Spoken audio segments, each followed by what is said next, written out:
আসসালামু আলাইকুম ভিউয়ার্স, আশা করি সবাই ভালো আছেন। ভিউয়ার্স, আপনারা অবগত আছেন যে ইতিমধ্যে আমরা জব কোর্স নামে একটা কোর্স শুরু করেছি। তো ইতিমধ্যে আমরা মাইক্রোসফট অফিস ওয়ার্ডের সবগুলো ক্লাস কিন্তু স্টেপ বাই স্টেপ আপলোড করেছি। যারা এখন আগে ভিডিওগুলো দেখেননি অবশ্যই আগে ভিডিওগুলো দেখবেন।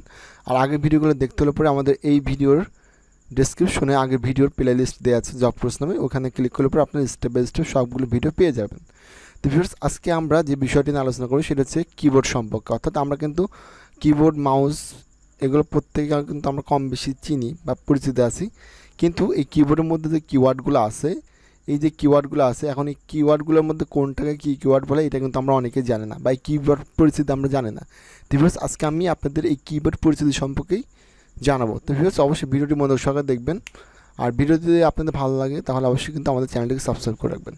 তো ভিউয়ার্স, দেখেন আমাদের প্রথমত যেটা আছে সেটা হচ্ছে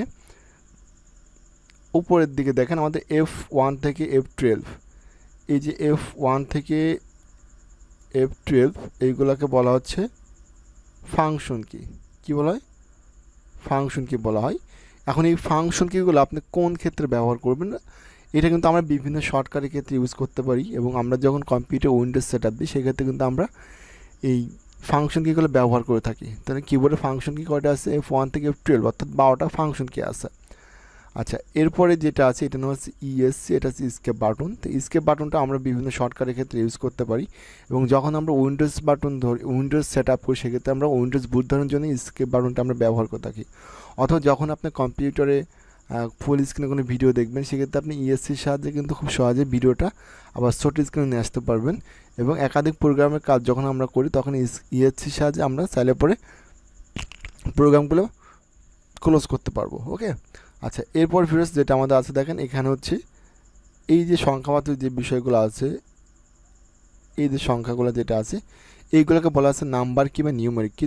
নাম্বার কি বা নিউমেরিক কি কিন্তু এখানে ডাবল আছে, দেখেন এইগুলোকে নাম্বার কি বা নিউমেরিক কি বলা হচ্ছে। আবার এখানে যেগুলো আছে এগুলোকে কিন্তু নাম্বার কি বা নিউমেরিক কি বলা হচ্ছে, অর্থাৎ কিবোর্ডের মধ্যে আমরা দুই জায়গায় নাম্বার কি বা নিউমেরিক কি দেখতে পারবো।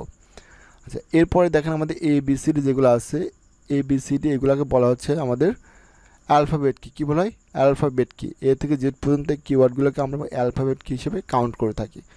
আচ্ছা, এরপরে এখান থেকে শুরু করে এভাবে এসে এই নিচ থেকে এসে এই যে ব্যাক স্পেস পর্যন্ত যেটা আছে টোটালিটিকে মিলে বলে আমরা হচ্ছে কন্ট্রোল প্যানেল, কারণ এখানে প্রত্যেকটি কোনো না কোনো কিছু কন্ট্রোল করতেছে। দেখেন আমাদের এইটাকে বলা আছে ট্যাব বাটন, এটা ক্যাপস লক, এটা শিফট বাটন, এটা কন্ট্রোল, এটা অল্টার, এটা উইন্ডোজ বাটন।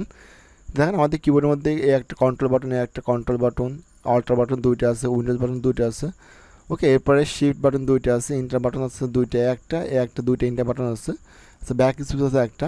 আচ্ছা, এরপরে এখানে যে চারটা আছে এই চারটাকে বলা হচ্ছে অ্যারো বাটন। এখন এই অ্যারো বাটনের কাজ কি? যখন আমরা টেবিলের মধ্যে কাজ করি বা যখন আমরা এক্সেল ওয়ার্কশিটে কাজ করি, তখন আমাদের এক ঘর থেকে আরেক ঘর যেতে চাইলে পরে আমরা এই অ্যারো বাটনের সাহায্যে যেতে পারি খুব ইজিলিভাবে মাউসের ব্যবহার ছাড়াই। এরপরে এখানে যে 9টা বাটন আমরা দেখতে পাচ্ছি, এই 9টা বাটনকে বলা হচ্ছে স্পেশালাইজ কি বা এক্সট্রা কি। স্পেশালাইজ কি বা এক্সট্রা কি বলা হয়ে থাকে। অর্থাৎ এই যে এখানে যে 6টা দেখছি, এই 6টাকে কিন্তু আমরা অনেক ক্ষেত্রে কন্ট্রোল কি বলে থাকতে পারি, বাট আমরা এগুলোকে এক্সট্রা কি বা স্পেশালাইজ কি বলে থাকি। আচ্ছা, এই হচ্ছে আমাদের মোটামুটি কিবোর্ডের মধ্যে কিবোর্ড সম্পর্কে পরিচিতি। তো এই বিষয় যদিগুলো আপনি মাথায় রাখতে পারেন তাহলে কিন্তু খুব ইজিলিভাবে আপনি কিবোর্ডটাকে আয়ত্তে রাখতে পারবেন। আর এই যে কিবোর্ডে কোনগুলোকে কী কিওয়ার্ড বলা হয়, অর্থাৎ নাম্বার কি কোনগুলা, নিউমের কি কোনগুলা, এগুলো তো সব কিছু বললাম। এরপর আমি স্টেপ বাই স্টেপ এই কিবোর্ডের শর্টকাট নিয়ে আপনাদের সামনে ভিডিও নিয়ে আসবো। তো ভিউয়ার্স, যদি ভিডিওটা আপনার ভালো লাগে তাহলে অবশ্যই আমাদের ইউটিউব চ্যানেলটিকে সাবস্ক্রাইব করবেন, আর অবশ্যই ফেসবুক পেজটিকে ফলো করবেন। তো সবাই ভালো থাকবেন, সুস্থ থাকবেন। পরবর্তী দেখা হচ্ছে নতুন কোনো ভিডিও নিয়ে।